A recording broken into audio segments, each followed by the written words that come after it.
Welcome to channel SR Telugu lectures. మనం ఈరోజు C programming language వీడియోస్లో బ్రేక్ స్టేట్మెంట్ గురించి డిస్కస్ చేద్దాం.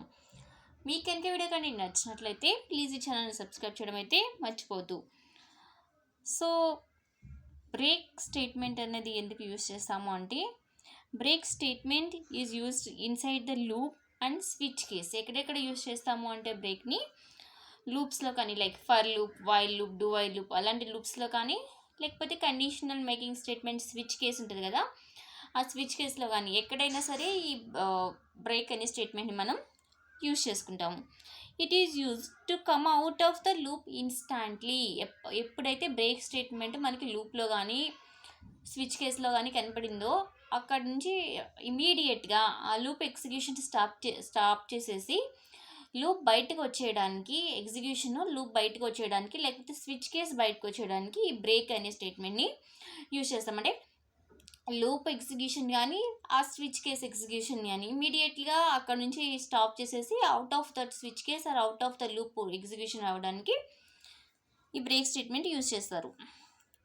సపోజ్ ఫర్ ఎగ్జాంపుల్ ఇక్కడ వైల్ లూప్లో యూజ్ చేశారు. సో ఎక్కడైతే బ్రేక్ అని వచ్చిందో ఇమీడియట్గా ఈ లూప్ ఎగ్జిక్యూషన్ మొత్తం ఆపేసి ఇక execution control out of the loop వస్తుంది అనమాట. లూప్ తర్వాత ఏముంటుందో అది ఎగ్జిక్యూట్ చేస్తారనమాట. స్విచ్ కేసులో కూడా అంతే. ఏ కేసులో అయితే బ్రేక్ వచ్చిందో అక్కడ వరకు ఎగ్జిక్యూషన్ ఆపేసి స్విచ్ బయటకు వచ్చేస్తుంది ఎగ్జిక్యూషన్. సో అది బ్రేక్ స్టేట్మెంట్ యొక్క use. This can also be used in అదే స్విచ్ కేసులో కూడా గురించి చెప్పాము. This can also be used in switch case control structure. Whenever it is encountered in switch case block the control come out of the switch case. So ఎప్పుడైతే switch కేసులో కనపడిందో break, execution control switch నుంచి బయటకు వచ్చేసి remaining స్టేట్మెంట్స్ని execute చేస్తుంది. It is used with if statement also when ever used inside the loop.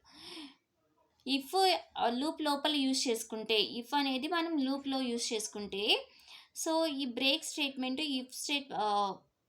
ఇఫ్లో కూడా use చేసుకోవచ్చు. ఎప్పుడైతే ఇఫ్ని మనం లూప్లో ప్లేస్ చేసామో, అదర్వైజ్ లూప్స్లో కానీ స్విచ్ స్టేట్మెంట్స్లో కానీ యూజ్ చేస్తాము బ్రేక్ని, ఇమీడియట్గా execution control out of the loop or out of the switch case రావడానికి.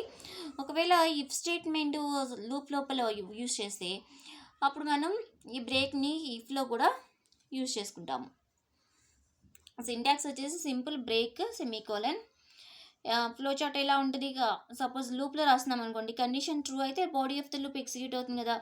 ఎప్పుడైతే బ్రేక్ ఎన్కౌంటర్ అయిందో control execution out of the loop వచ్చేస్తుంది అనమాట. కండిషన్ ఫాల్స్ అయినా అవుట్ ఆఫ్ లూప్ వస్తుంది, బ్రేక్ అయినా అవుట్ ఆఫ్ ద లూప్ వస్తుంది execution flow.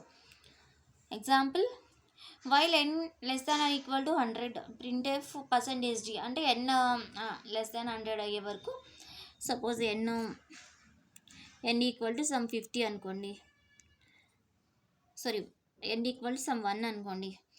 Initialisation and condition checking print చేస్తున్నాము. n less than or equal to 100 అయ్యే వరకు printf స్టేట్మెంట్ రాసాము. ఎప్పుడైతే suppose for example n equal to 2 అయింది అనుకోండి, అప్పుడు బ్రేక్ రాసాం. అప్పుడు ఏమవుతుంది, ఇమీడియట్గా n వాల్యూ 2 అయినప్పుడు execution control out of the loop వచ్చేస్తుంది. ఇంకా ఆ లూప్ అనేది అగైన్ మళ్ళీ రిపీట్ అవ్వదు. ఇప్పుడు ఇది ఎలా ఎగ్జిక్యూట్ అవుతుందో చూడండి. n ఈక్వల్ టు 1 అనుకోండి, 1 less than or equal to 100 condition true కదా, సో ప్రింట్ అవుతుంది, 1 అనేది ప్రింట్ అవుతుంది. తర్వాత ఈ n ఈక్వల్ టు 2 అని చెక్ చేస్తుంది, కాదు. అప్పుడు ఈ లూప్లో ఈ బ్లాక్లో కాస్త ఎంటర్ అవుతుంది. తర్వాత n ప్లస్ 1 ప్లస్ 2 అవుతుంది. 2 less than or equal to condition 2 less than or equal to 100 condition true. So print of %d, n value 2. ఇప్పుడు n ఈక్వల్ టు 2 ఎస్. అప్పుడు ఏమైనా రాసాము, బ్రేక్ రాసాము. బ్రేక్ అంటే ఏంటి, ఎగ్జిక్యూషన్ కంట్రోల్ ఈ లూప్లో నుంచి బయటకు వచ్చేసేయాలి. సో ఇక్కడికి బయటకు వచ్చేస్తుంది అనమాట. సో ఇలా బ్రేక్ యూజ్ చేస్తాము. స్విచ్లో కూడా అంతే. ఏ కేసు దగ్గర బ్రేక్ ఉంటుందో ఆ కేసు మాత్రం ఎగ్జిక్యూట్ అయ్యి switch execution control out of the switch వస్తుంది అనమాట.